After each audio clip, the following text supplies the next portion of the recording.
Alright guys, welcome back to the channel and a rather large dose of wrestling game news, as we've got a few things to cover today with updates on WWE 2K, AEW, the Wrestling Code and Retromania Wrestling. Before we get into any of that though, if you're new to the channel and you want to stay up to date with all the latest wrestling game news, then please do hit that subscribe button and turn on notifications so that you don't miss out on future videos. So with out the way, let's start with an update on Retromania, as although the game is nearing release, the developers have revealed that they're still adding new features to the game, with the latest devlog revealing a new update that sees the inclusion of a ring announcer who is voiced by Josh Chernoff. Check it out.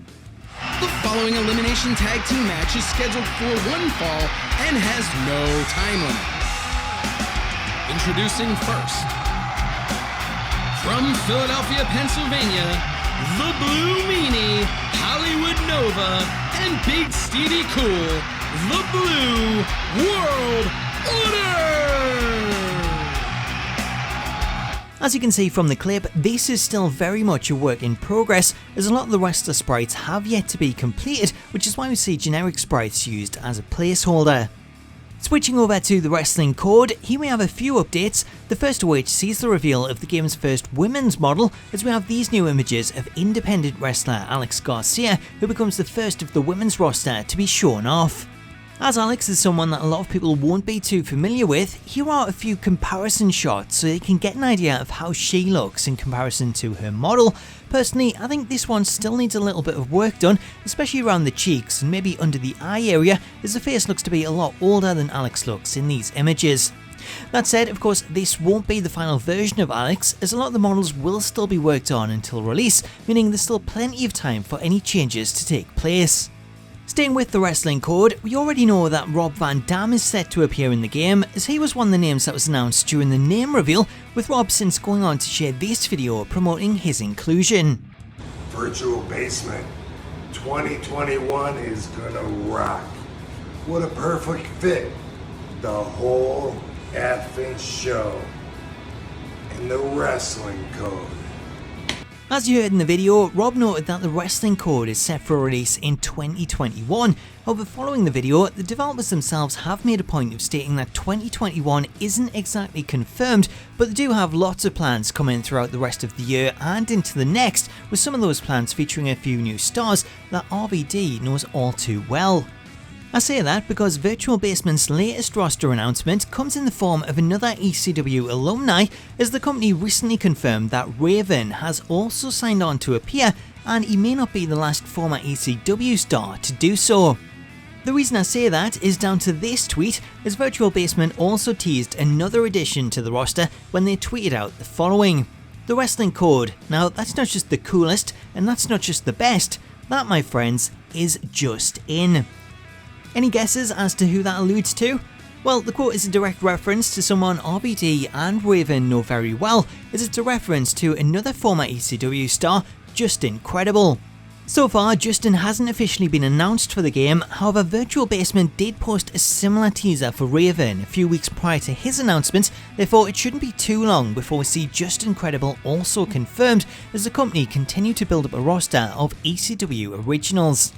Up next, we're talking AEW, and the latest on the AEW video game is Kenny Omega recently sat down with GameSpot to provide an update, and he went on to reveal that the game is still very much under development and that he's being sent some very exciting things every few weeks. Kenny then went on to state that he thinks the game has a very good chance of standing alone as probably the best wrestling game that you can find on the market. Kenny's quote in its entirety reads, "The status of the video game is that it is currently in development. I can't say too much more other than that I am working very closely creatively with a team. Every few weeks they have very exciting things to show us, and I believe we're on the right track because we have a good team backing us with a lot of very good hands that are very capable. When I can share more, I certainly will, and I'm really excited to show the first little bit of footage that we have. So it's a little ways away, we're not going to be competing head to head against WWE Battlegrounds anytime soon, but when the game is ready and when it will release, I think it has a very good chance of standing alone as probably the best wrestling product as a video game that you can probably find on the market. That's the hope anyway. As Kenny stated, the first footage of the game is still a little way away, but it's good to know that they're getting to a point where they're starting to see footage internally, therefore hopefully it's not too long before we get to see the first tease. Staying with AEW, last week seen it come out that the company have registered 2 new trademarks in regards to video games, as the company last week registered trademarks for the terms All Elite Wrestling Elite General Manager and Elite GM. The listings for these trademarks seen them listed for potential use as downloadable game software, downloadable computer game software for use on mobile and cellular phones, downloadable electronic game software for use on handheld computers and mobile gaming devices, downloadable video game programs, and recorded video game software. Now, based off this listing, it sounds like AEW also have plans to release some sort of GM mode game for mobile devices. However, as the listing isn't specifically for mobile, it is possible that we could see the name used in the main game, with AEW offering up their own version of GM mode under the name Elite GM.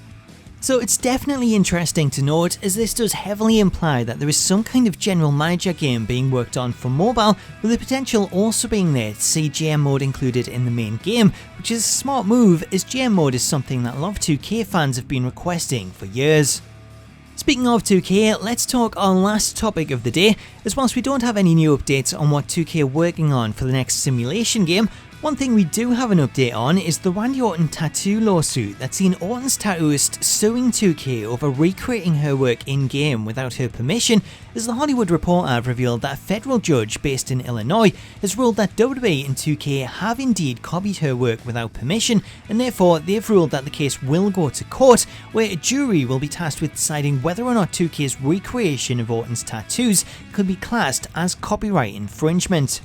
Now, 2K and WWE are claiming that the use of Orton's tattoos falls under fair use, as they faced a similar case regarding their NBA series back in March, when they were sued over the recreation of tattoos featured on the likes of LeBron James, Kenyon Martin and Eric Bledsoe, as that case was ruled in favour of 2K, with a New York judge deciding that the small display of tattoos wasn't substantially similar to what was on the players, noting that it fell under fair use.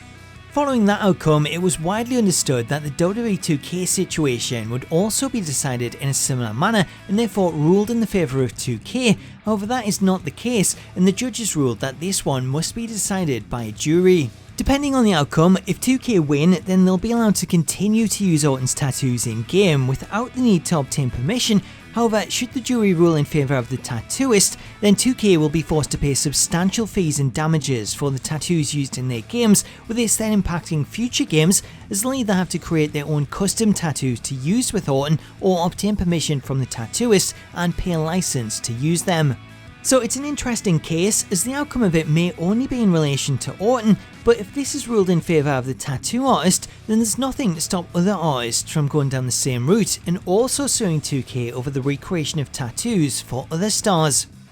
Anyway, that's the latest on the tattoo lawsuit. We've seen this drag on for around 2 years or so, and it now looks as though it will continue to be dragged out, as there's currently no date set for the trial. Anyway guys, that is all that I've got for you today, but we've covered quite a few topics and quite a few games. Let me know in the comments what you make of the news, and please do subscribe to the channel and turn on your notifications to stay up to date with all the latest wrestling game news. Until next time though, thank you so much for watching, have yourself an awesome day, and I'll catch you later.